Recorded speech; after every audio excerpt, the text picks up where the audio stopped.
Boa noite, pessoal. Vamos começar mais um estudo da Joana de Ângeles. Nós estamos finalizando o capítulo 8. E aí nós vamos fazer uma prece. Dona Sandra, faz a prece para nós hoje?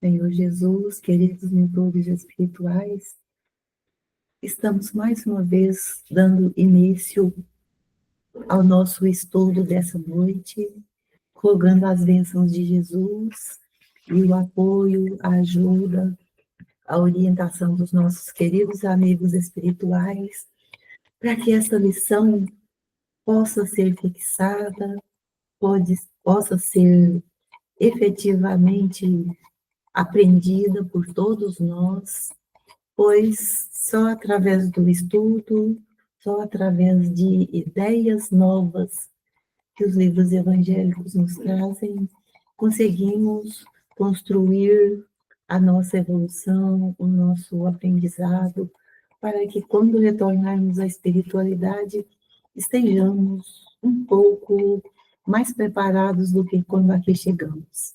Que os nossos companheiros espirituais que porventura aqui estejam, possam também tirar o melhor proveito dessa mensagem, e vai ser estudada, para que todos nós consigamos o progresso nosso e dos nossos irmãos à nossa volta, progresso esse que se faz necessário o mais rápido possível, porque o planeta está caminhando para um mundo de regeneração. E nós precisamos fazer a nossa parte para que a gente tenha a bênção de herdá-lo, a bênção de continuar nele. Pai nosso que estais nos céus, Santificado seja o vosso nome. Venha o vosso reino, seja feita a vossa vontade, assim assim na terra como no céu. o O pão nosso de cada dia nos dai hoje. Perdoai as nossas ofensas, assim como nós perdoamos aos nossos ofensores. Perdoamos a quem nos E tem não nos ofendido. deixeis cair em tentação, mas livra-nos de todos os males, agora e sempre. que assim seja. Deixa eu ver onde está aí para um pouquinho. Aqui onde está 10. Todo aquele que deixa... Opa, passou demais. Aqui, achei. Deixa eu achar aqui no meio aqui. Você pode ler para nós? Todo aquele que se deixa dirigir pelo pessimismo e pela depressão faz quadros enfermiços, debatendo-se nas malhas de dores perfeitamente dispensáveis. Por um processo de natural afinidade, sintoniza com as doenças, abrindo brechas nas próprias resistências para a instalação de males e perturbações afligentes. O bombardeio constante contra os sutis mecanismos da emoção e da aparelhagem orgânica termina por desarticular-lhe o equilíbrio, produzindo o desajustamento que facilita a penetração dos agentes degeneradores. A ação do pensamento reto, pelo contrário, produz o fortalecimento do campo psicofísico, expulsando as doenças e gerando sucessivas ondas de bem-estar, que são responsáveis pela saúde. Lê de novo. Esse pedacinho só o tudo. Esse pedacinho. A ação do pensamento reto, pelo contrário, produz fortalecimento do campo psicofísico, expulsando as doenças e gerando sucessivas ondas de bem-estar, que são responsáveis pela saúde. A depressão ela é causada por mágoa e tristeza, que é difícil de você reverter. Por quê? Porque você acaba ficando triste com as coisas, você fica magoado com as coisas, se torna depressivo, aí vem a doença, vem as dores, vem as coisas, mas é difícil de você reverter. Mas o que não é fácil. Mas o que a gente fala é que assim, dentro do que a gente estuda na psicologia, né? E dentro de tudo que eu já estudei, é o seguinte: realmente não é fácil, mas é um exercício, sabe? É um exercício. Porque, por exemplo, se você vai ficando cada vez mais triste, cada vez mais triste, cada vez mais triste, a tendência é só definhar. Sim. E as pessoas falam. E aí, assim, então a tristeza é ruim? Não, ela é importante para o nosso organismo também. Porque a tristeza, quando a gente está triste, a gente olha para onde? Para baixo. A tristeza é para a gente refletir. Quando a gente está triste, e está tudo bem ficar triste, é uma reflexão. Agora, mergulhar na tristeza e viver só da tristeza, aí não é legal. Mas eu digo assim, E aí você tem que procurar ajuda. sim, mas eu digo que para entrar, eu não eu coloquei para entrar é fácil, porque é que nem uma decepção. Aham. Eu, quando morava aqui no Parquinho, em frente tem uma pracinha. Vira e mexe, tem gente dormindo lá. E você sabe como eu gosto de conversar, tá? Então eu ia descer do prédio, você sabe disso. Ia lá na pracinha, levar alguma coisa lá, ou comida, um cobertor, alguma coisa para quem estava lá, e pegava conversa. A maioria que estava ali dormindo de rua era decepção de alguma ex-casamento, tinha uma mulher lá que era decepção de ex-marido, e aí começa a beber coisa, cai em depressão e bebida e coisa, aí vai misturando, bebida, droga, decepção. A pessoa vai se afundando. Aí, para sair, até ultimamente, eu tenho dado o seguinte conselho para quem mata lá em casa, que eu vejo lá. Primeira coisa que eu falo, é mentira, mas Deus perdoa. Eu já vivi na rua, viu? 3 anos. Sabe o que me tirou da rua? Ó, tem que rezar para o homem lá. É a única coisa, porque, viu, é difícil. Se você não se confessar com o homem lá e pedir para ele, olha, é duro, né? Não é fácil aí, não. Olha só, o bombardeio constante contra os sutis mecanismos da emoção. Quer dizer, a nossa emoção pode ser abalada a qualquer momento, ela é frágil, sutil. Exatamente. Mas se você tem um pouquinho de conhecimento, você vai falar assim, tudo bem, eu estou triste mesmo por conta disso. Mas eu não vou permanecer nessa tristeza. O que eu posso fazer de diferente para que isso mude? Por que eu estou te falando? Porque eu já tive depressão.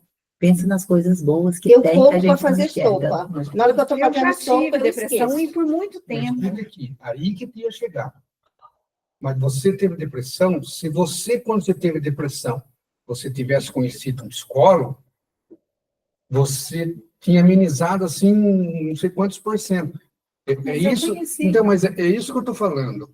É difícil para a pessoa que tenha essa depressão ou tem uma tristeza profunda. O conhecimento que você está falando não é o conhecimento do que a gente está Não. estudando. É o conhecimento de a família pegar a pessoa, Autoconhecimento. a família pegar a pessoa tiver vontade, porque eu já fui psicólogo muitas vezes, e levar no psicólogo, ou mais grave no psiquiatra, que é lá que a pessoa vai começar, porque a pessoa precisa de conversar com alguém, mas com alguém que ouça e tenha resposta. Mas eu acho que o problema da Cris, bom, assim, pelo que eu conheço, ela não ficava só na matéria. O problema dela é espiritual também. Sim, Que se torna muito mais difícil. Muito mais. A gente vai ler isso aqui agora mesmo. Mas assim, a questão, gente, é que todos nós, não temos só a questão do físico. Porque nós somos espíritos encarnados. Então, também temos a parte espiritual, né? Acho que alguém quis, tá Os querendo nossos entrar. débitos, que não são poucos. Né? Você quer falar alguma coisa, Vilma? Peraí. Então, é o seguinte, essa questão de depressão, do estado de tristeza, eu passo por isso, passei por isso e ainda passo, né? Então, não é algo que a gente possa colocar de uma forma concreta que vocês vinham a entender, porque é algo intrínseco que eu acredito que só a gente, nem a gente sabe externar essa tristeza, essa falta de vida interior, falta de perspectiva. A gente vê o mundo preto e branco, vê o mundo cinza. Eu costumava falar para o psiquiatra, o doutor Marcelo Bilhari, eu não consigo. E a gente vê mesmo tudo preto e branco, nada tem sentido, nada é motivo para te motivar a continuar. Então, é algo que a gente não consegue externar assim para vocês entenderem de uma forma que fique bem clara, sabe? Eu acho que só quem passa por isso mesmo. Mas, assim, uma coisa que eu queria pontuar é que a doutrina espírita é assim, o meu é o meu ponto, assim. Eu vejo palestras do Haroldo sobre essa questão de adoecimento da alma, de tristeza, de tudo, do Evaldo, e lendo livros e livros, e assim, nada conseguiu ainda, mas eu acredito que, assim, a metade do caminho eu já cheguei, porque é a doutrina espírita o meu porto, sabe? É onde eu estou me segurando, me seguro e me segurei, e o que está me fazendo é submergir, vir à tona, sabe? Melhorar. Porque acho que se não fosse, sei, eu acho que não estaria mais aqui, não. Mas é a doutrina espírita que está me fazendo reconstruir interiormente. Mas não é algo que você consiga externar para vocês entenderem. Mas, assim, todo esse processo doentio precisa de atendimentos especializados. E a maioria das pessoas não tem condição. O pessoal, a gente atende muita gente, essas pessoas que a gente atende aí não tem condição de pagar um psiquiatra, de pagar um psicólogo, de fazer terapias, de ir lá numa clínica e ficar tanto tempo se tratando, entendeu? Não tem. Então é difícil a gente chegar e falar para a pessoa assim, tem que fazer terapia, tem que fazer isso, tem que fazer psicólogo, tem que. As pessoas, eu ouço as pessoas falarem isso, tem que ir no psicólogo, no psiquiatra, fazer terapia, fazer isso. Gente, as pessoas não têm condição. Então, por isso que continua o círculo, sabe? Esse círculo doentio, por falta também de conhecimento, ainda bem que, graças a Deus, eu tenho, né, esse conhecimento. Mas, além desse conhecimento, precisa de atendimentos especializados junto à doutrina espírita e os atendimentos que as pessoas não têm condição. E era isso aí. Quer dizer, com esse círculo doentio, porque não se tem uma condição da população, o SUS não dá, infelizmente, essa condição, né? Ainda mais com esses profissionais, psicólogos, psiquiatras, que são difíceis, a fila é enorme. Pode ser que eu tenha dado sorte, viu? Porque quando eu precisei, que eu estava depressiva, eu fui no psicólogo no postinho, e a psicóloga lá me atendeu muito bem. Então, assim, eu fiz sessão muito tempo no postinho. E os tratamentos psiquiátricos também foi pelo SUS. Então, assim, eu não sei se é porque, não sei se eu tive sorte, mas eu nunca tive problema em arrumar tratamento pelo SUS, não. Mas no caso da Vilma, que ela tem esse problema que ela falou, ela já parou para pensar, por exemplo, o Divaldo cuidou até agora, adotou milhares de crianças, né? Abriu a casa, coisa. E ele, assim, devia ter ele está triste, depressivo, mas só fazendo caridade. Ela parou para pensar que ela é como se fosse o Divaldo só que ela cuida das crianças já desencarnadas, ela cuida. Ela está fazendo uma caridade.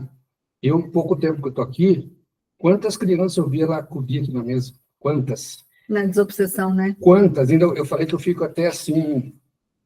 É a única coisa que deixa. Das outras coisas, não. A única coisa que deixa eu assim, sensibilizado com as crianças. Mas o que eu falo, a senhora ia falar alguma coisa. O que a senhora ia falar? Hoje eu tive que ter vindo aqui, né? Uhum. Estava escrito. Acho que agora a senhora está entendendo por quê. Uhum. Olha, eu não estou dizendo que é fácil, porque eu nunca contei isso para ninguém, eu acho que nem o meu marido sabe, e agora ele vai descobrir porque ele vai escutar o estudo. Acho que nem a dona Marta sabe disso. Quando eu tive depressão, e que eu tomava as remediadas, tudo que eu tomava, não foi nenhuma, nem duas, nem três, nem quatro, nem 5 vezes que, mesmo sendo espírita, eu pensei em tirar minha vida. Só que é o que você está falando, Vilma. Por ser espírita, por ter algum conhecimento, por entender algumas coisas, eu nunca me permiti isso acontecer.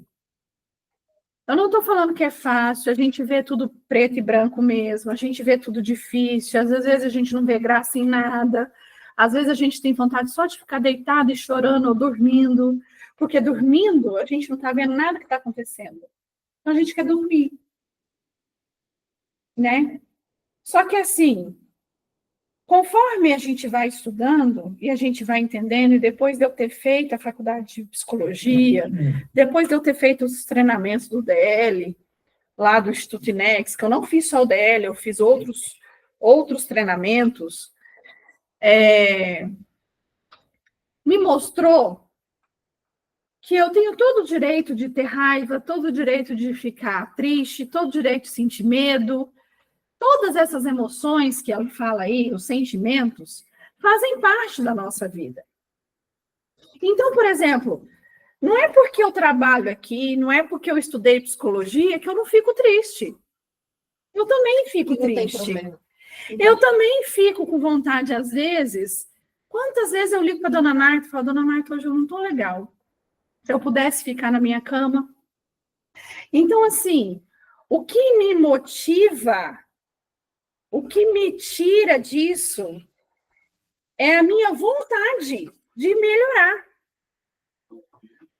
É eu comigo mesma. Por exemplo, você pode levar uma pessoa lá da rua que está extremamente depressiva para fazer um tratamento. Mas se ela não quiser, se ela não tiver vontade de mudar, se ela não quiser sair daquilo, tratamento nenhum vai resolver. Pode ser tratamento pelo SUS, pode ser de qualquer jeito, se a pessoa não tiver a vontade de viver, a vontade de querer mudar, aquela coisinha assim, ó, tá tudo difícil, tá. Mas a partir do momento que eu paro para pensar o que eu posso fazer de diferente, e você sabe o que mais me ajudou? Foi vir fazer a caridade. Por exemplo, quando chega espírito na desobsessão, porque eu sinto, eu vejo de vez em quando, eu vejo aqueles espíritos na lama se arrastando, tudo sujo. Eu vejo e quem sou eu? Eu não sou nada. Eu estou tão na lama quanto. Porém, eu pude ajudar um pouquinho. Então, saber que alguém se sentiu melhor, respirou melhor porque eu fiz alguma coisa, já me ajuda a sair disso. Por isso que eu falei que a Vilma tem que pensar nessa caridade que ela está fazendo com as crianças e parar de pensar besteira. Porque o lado bom dela é 100 vezes mais do que o lado que está pensando nas coisas. Exatamente. Então, assim, gente, vocês não sabem o quanto eu fiquei feliz, eu não sei quem é que foi, não lembro mais. porque eu também não fico guardando essas coisas para não juntar. A gente fala de vaidade, essas coisas, então a pessoa me agradece, fala as coisas, e depois aquilo parece que desaparece da minha cabeça. Alguém falou para mim aqui no centro que não sabe o quanto eu ajudei ela quando eu dei um simples abraço. Que se eu soubesse o quanto aquele abraço confortou e fez ela respirar melhor, vocês podem ver que eu abraço todo mundo. Todo mundo que chega e me dá a oportunidade, eu abraço.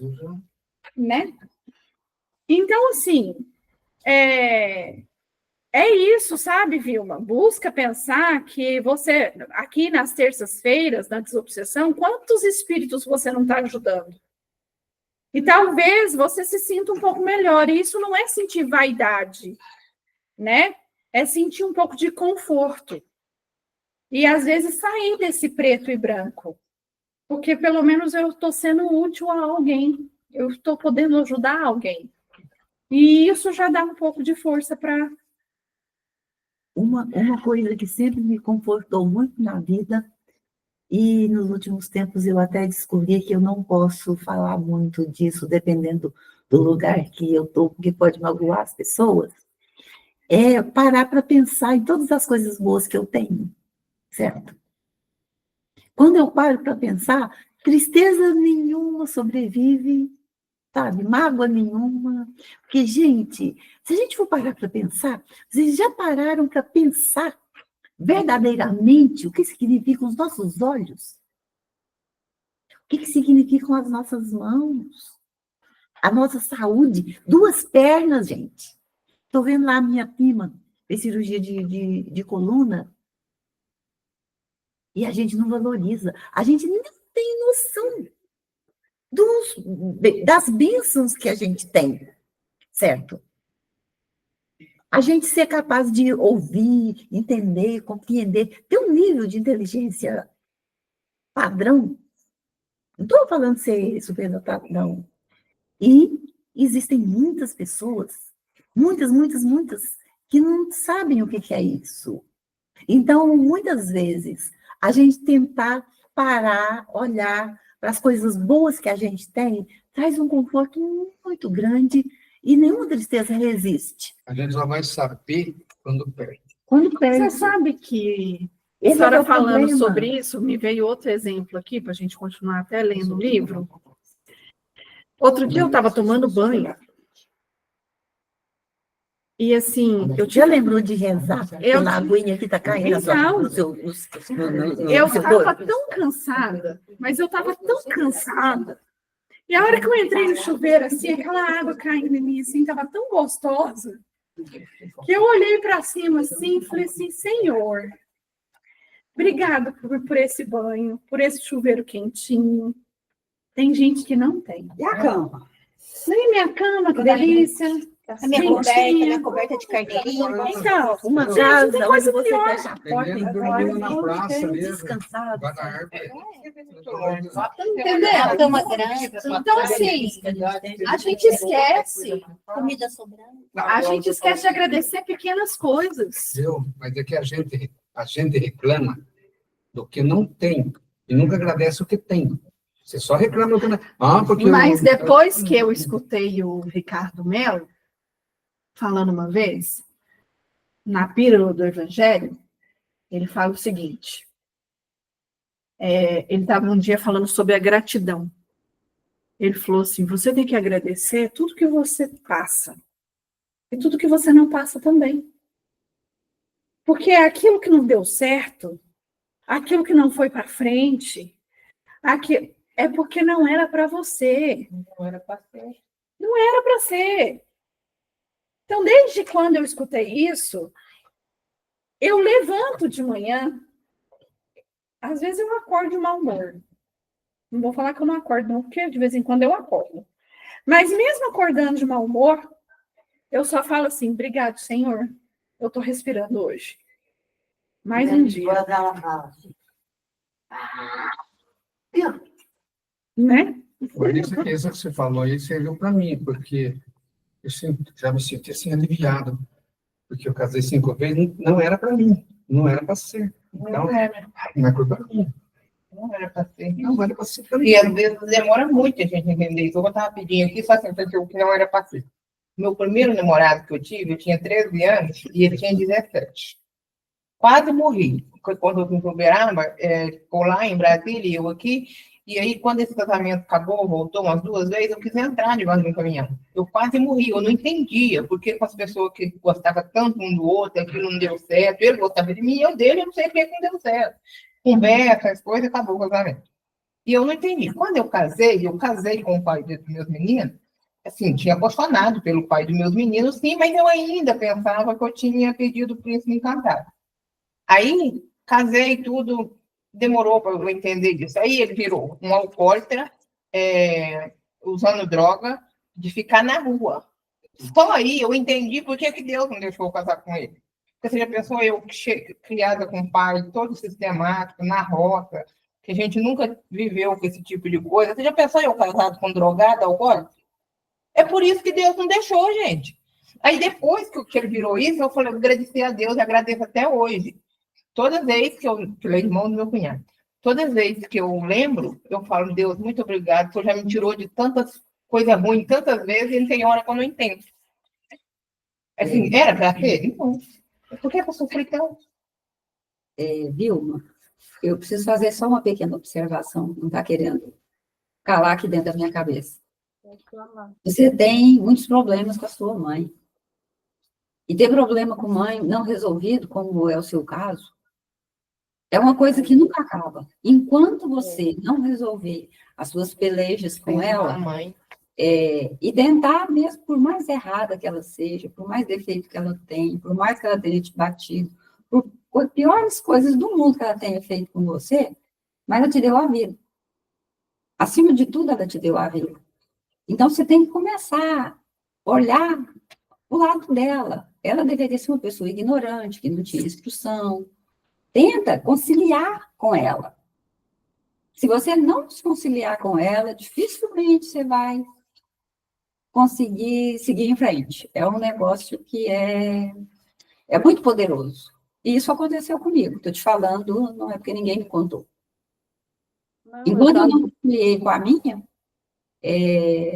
as coisas melhoraram, assim, o mundo mudou completamente. A partir do momento que eu comecei a pensar nela, o carinho, ao invés de com mágoa, com raiva, com sofrimento, aquilo que ela não fez por mim, eu comecei a pensar que ela fez o que ela podia fazer com o que ela tinha na época. E foi muito. Foi muito mais do que muitas, milhares que tem por aí fazem. Que aí você vai ver que seu fardo vai começar a ficar menos pesado no início. E com o tempo parece que Deus vai provocando uma mudança na alma, no coração da gente, e o peso vai diminuindo. Porque mãe é um negócio, eu acho que ele é muito poderoso na vida de todo mundo, né? Se não é, eu sinto dessa forma. E quem não sente dessa forma é porque não sabe bem o significado. Porque se você gestar uma criatura, parir e criar do jeito que você consegue, da melhor forma possível, é muito difícil. Você acha que tem 2 filhos, aí pensa em você, com as condições que você tem hoje, que eu acredito que devem ser muito melhores do que as condições que sua mãe teve no tempo que ela te criou. E já não é fácil, né? Em qualquer tempo, ser mãe é muito difícil. Hoje eu me pergunto de vez em quando, nos dias de hoje, se eu fosse hoje, eu tivesse 30 anos, 30 e poucos, como quando eu tive os meus, eu ia pensar muitas vezes sobre isso. Porque não é fácil. No meu tempo, eu não pensei, eu fiquei cega. Acho que Deus coloca um véu assim na gente, na visão da gente, na razão da gente, não é a razão. Tem que ter. É porque tinha. Aí a gente fica cega, e aí temos filhos. Mas foi, ué. Não é? Até então você... Essa situação, Vilma, A minha mãe... não é só com mãe, não. Eu vivi uma situação difícil numa fase da minha vida, convivendo com uma pessoa muito autoritária, muito prepotente, uma pessoa assim, terrível em termos de características morais. E eu estava submetida à vontade dela, certo? Essa pessoa me incomodou muitos anos depois que eu não convivia mais com ela. E sabe o que foi que mudou totalmente a minha emoção, o meu sentimento? Foi uma coisa ruim. Os anos passaram e um dia eu a encontrei, ela estava com problema de coluna e ela estava assim, o tórax dela estava dobrado, fazendo um ângulo de 90 graus com os quadris. O olhar dela estava no rumo da cintura. E ela não olhava mais para cima, certo? Quando eu vi ela daquele jeito, meu Deus do céu, toda a mágoa, toda a tristeza, toda a dor que eu tinha por ela desapareceu assim, por encanto, entendeu? Porque a piedade substituiu todos os outros sentimentos que eu tinha. E sabe assim, foi realmente vamos dizer, libertação em relação àquela situação difícil de uma época da minha vida.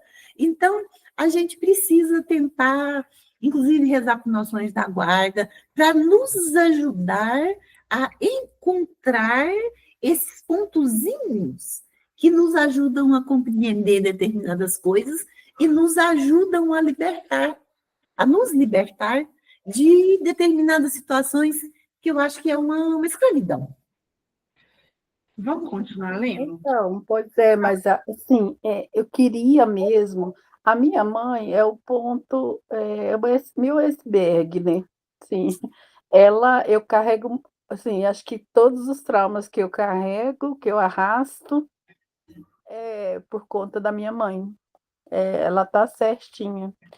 E assim, eu descobri também que é isso fazendo uma semana de terapia. E assim, minha mãe me traz muita tristeza na alma, no coração, porque minha mãe sempre fez coisas ruins para mim. A última vez, agora, nesse acidente que eu tive em 2019, que eu quebrei clavícula, costela, TC grave, meu pai veio me buscar porque eu não tinha condição nenhuma nem de assumir meus filhos. Quem ficou com meus filhos foi a minha comadre, até meu pai chegar, eu não tinha condição nenhuma mental. Então, quando cheguei lá, eu fiquei 15 dias com a minha irmã. Fui para casa da minha mãe me pôs para correr, e eu voltei para cá, para Conceição, para casa da minha comadre, doente do jeito que eu estava, fui limpar a casa, assim, pela dormida, comida. E eu não aceito que minha mãe tenha feito isso comigo. Aí o Espiritismo fala assim, gente, mas quantas vezes você não já fez isso com sua mãe? Né? Vamos olhar lá para poder justificar isso, mas é assim, seria fácil a gente pensasse isso e a chave virasse, e você aceitasse e ficasse boa de tudo. Mas não é assim que funciona. É muito de aceitação. E assim, eu vejo minha mãe, eu tinha muita mágoa, mas muita mágoa de morte da minha mãe. Eu não queria ver minha mãe, assim, eu não queria vê-la. Mágoa, muita mágoa.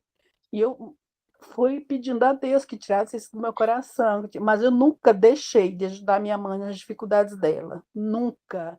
Com dinheiro, com palavra, com nada. Nunca deixei. Ao contrário do que ela fez comigo até hoje. Eu nunca deixei, mesmo mas cheia de mágoa. E sempre joguei tudo na cara dela. Sempre joguei tudo na cara dela. Meus desgostos, minhas raivas, tudo que ela fazia comigo, antes eu ficava fechada. Agora não, agora eu ligo para ela e falo, faço chamada de vídeo e falo. Você fez isso, você fez aquilo, você fez. Minha mãe tem perfil de personalidade narcisista, né? Mas assim, por que só comigo? Por que não faz isso com meus irmãos? Eu fico pensando, já que esse perfil é generalista, devia fazer com todo mundo, por que só com a Vilma, entendeu? Então, assim, não sei. Aí a gente vai lá para o passado e vê, né, que tem uma Isso. causa. Lá no Mas, passado, assim, você saber que isso tudo tem uma causa não vai girar a sua chave e fazer você se sentir melhor. Mas eu hoje consigo aceitar. Eu aceito a minha mãe, não aceito as coisas que ela faz, mas aceito-a e sempre ajudo, converso, mas eu sempre brigo também, sabe? Jogo muito na cara dela tudo. Mas é isso aí, meus traumas grandes, assim, igual você está falando, igual você falou, é ela.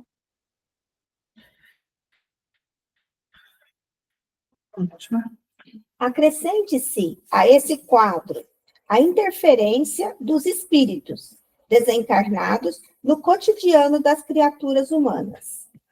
Os raios mentais, direcionados em um ou outro sentido, facultam a sintonia com entidades de teor vibratório correspondente. Não é, pois, de surpreender o atual surto epidêmico de obsessões, que decorre da afinidade mental e moral existente entre os homens aturdidos e os espíritos infelizes, com os quais os primeiros mantêm convivência ideológica. Ideoplastia enfermiça, quer dizer, materialização dos pensamentos. Ideoplastias enfermiças, formas pensamentos extravagantes e doentias, terminam por criar uma psicosfera viciada que intoxica as pessoas, aumentando o quadro das enfermidades. Estas últimas, as enfermidades, de diagnose difícil pela medicina convencional e cuja terapia terá que partir do próprio paciente, através de uma radical mudança de comportamento mental e moral, a fim de desatrelar-se das vibrações que o envolvem. Pensar retamente faculta harmonia psicológica e sintonia com os benfeitores da humanidade, em cuja convivência psíquica se aurem energias benéficas propiciadoras de saúde que vão atuar nas causas dos sofrimentos, alterando-lhes a vigência e os efeitos. Olha só. Cadê aqui? Parece que é para a gente isso aí, para mim, né? Quer ver aqui que você falou? A da ideoplastia. É importantíssimo. Que terminam por criar uma psicosfera viciada, né, tóxica, taranana. Difícil diagnóstico pela medicina convencional, cuja terapia terá a partir do próprio paciente. Do próprio paciente. Que foi aquilo que eu te falei, Ribeiro. A pessoa só vai na terapia, ela só vai se autoajudar, se ela tiver vontade. Essa chavinha que a Vilma fala chama-se vontade. Mas isso tudo na... Vontade mesmo de tipo assim, passou, isso não vai hoje, não vai interferir porque eu não consigo mudar o passado. O que vai acontecer igual você falou, né? E eu comecei a melhorar quando eu perdoei a minha mãe biológica. Quando eu entendi que quando eu fui adotada, que o fato dela não me querer com ela, Deus me deu Yasmin para mim entender o valor de mãe. E não julgar nenhuma das duas, porque foi o que a dona Áurea falou. Elas fizeram o que elas podiam com recursos que elas tinham. Então, assim, eu também passei por momentos muito difíceis e desafiadores da minha vida, com mãe. Mas a partir do momento que eu entendi que elas fizeram o melhor que elas podiam, pronto, resolveu aquilo saiu de dentro de mim. Mas tudo, por exemplo, se a Vilma um dia conseguir ir numa terapeuta, igual ela falou que está indo, que ela está começando a ir, ela ir na terapeuta, ela ir fazendo o tratamento, porque isso é um processo. A pessoa não vai mudar do dia para a noite, não é porque ela está entendendo e estudando isso aqui que ela vai mudar do dia para a noite, não é não. É um processo. Você vai conversando. Era bom que fosse. Então, era bom que fosse. Entendeu, estudou, acabou. Mas não, é um processo. Demanda tempo. Você vai conversando, você vai entendendo. Foi aonde que eu fui mudando de psicólogo, né? Porque no SUS tem isso. Você faz um tanto de sessão, aí esse te muda. Você faz mais um tanto de sessão, esse te muda. E aí você tem que começar a contar a história tudo de novo, falar tudo de novo. De novo, cansaço. Aí chegou num ponto que eu achei uma psicóloga que me atendeu financeiramente. Ponto. Aí o que eu consegui? Ela foi conversando comigo, e eu falei: olha, eu vou fazer de tudo para não desistir de fazer terapia com você. E hoje ela é minha terapeuta até hoje. Então, assim, eu falei: não, eu cansei de contar a minha história. Não quero mais contar a minha história, porque cada vez que eu conto, revive. E é uma coisa que, para o nosso consciente ou inconsciente, não tem muita. O nosso inconsciente não faz diferença do que é real do que é irreal. Para ele, eu estou vivendo aquilo de novo. Então, quando eu comento a história aqui com vocês, eu fico a semana toda mexida. Aí eu converso com a minha psicóloga e falo assim: olha, eu tive esse sentimento quando eu lembrei disso de novo. Eu tive isso. Ela falou: olha, talvez é assim que funcione, talvez assim funcione. Então, a terapia, ela te ajuda a achar caminhos para lidar com aquilo. Mas quando a psicóloga vira paciente, como é que fica? Aí Não, vai pegar, aí é você vai sério, pegar eu trabalhava na nossa caixa, eu fui 3 anos Mas ela não psicólogo, pode. 3 anos. Aí você tem que Você tá na trocar. minha- Você tem que Aí, trocar. com o tempo, eu que comecei a ser psicólogo dela, porque ela estava com problema na família, problema de casamento, essas coisas, e eu que era psicólogo. Ela tá errada. Só faltava ela deitar na coisa. Então, assim, hoje, porque assim, a gente vai trocando de psicólogo até achar aquele que dá certo. Então, hoje, eu sou muito grata à minha psicóloga, porque a dona Marta me conheceu há muitos anos atrás. Ela lembra como eu era e como eu sou hoje. É bem diferente, né? É terrível. Então, assim, na vida da gente, a gente vai passando por situações, e é o que eu falei no estudo passado. Gente, não é porque eu estudei, não é porque eu sou psicóloga, não é porque eu estou aqui no centro de segunda a segunda, que eu sou melhor do que ninguém, não. Sabe por quê? Eu converso, e tudo que a gente conversa aqui faz eu entender um monte de coisa da minha vida. Eu falo: putz, eu estou reclamando disso, tem gente que passou por coisa tão mais difícil que a minha. Você está reclamando do quê, criatura? Né? Então, assim, a gente vai pegando essas coisas e vai falando assim: tá, então eu tenho motivos para agradecer. Igual eu falei, né? Cara, aquele dia que eu estava cansada demais, não tem coisa melhor do que eu chegar na minha casa e ter um chuveiro quentinho para me tomar banho. Eu quero te tomar banho e põe a roupa que eu gosto. Cara, eu tenho a oportunidade de pôr a roupa que eu gosto. Pensa E deitar na minha cama. Eu- Eu tenho uma cama quentinha para dormir. E esse povo que está no frio aí dormindo? Não é só isso. Pensa que há 300 anos não tinha coisa. E tomava um banho no bacião, que toda uma família inteira tomava banho no bacião. Então, pensa. É doido. Hoje Então, não quer estamos dizer, Hoje não estamos. vamos agradecer? E se a gente não tivesse energia para fazer o nosso estudo hoje, como seria? A vela. Olha aqui, eu estou com o livro aqui na minha mão, na tecnologia, estou com a internet, com a Vilma em casa assistindo, ou no trabalho. Então, quer dizer, olha quantas coisas boas a gente tem hoje, mas a gente só olha para os nossos problemas. E naquela, assim, né, tem muita gente, por exemplo, que acha que ela dá uma criança para alguém, ela acha que é muito melhor, a criança vai ser muito mais bem tratada do que ficar sofrendo com ela. Às vezes ela não dá porque ela quer, ela dá porque ela acha que vai ser melhor para o filho. E as pessoas aí falam assim: nossa, minha mãe não me quis. Até não é que ela não quis, às vezes ela até queria. Não, eu concordo com você que existe essa situação. Existem mães que dão a criança porque não tem condições de cuidar. Ela até queria cuidar, mas ela não tem Não condições tem, de ela cuidar. acha que com os outros vai ser melhor. Concordo. Ela acha, mas pode ser que não seja, né? Concordo. Mas no meu caso, a minha mãe realmente não quis. Foi diferente.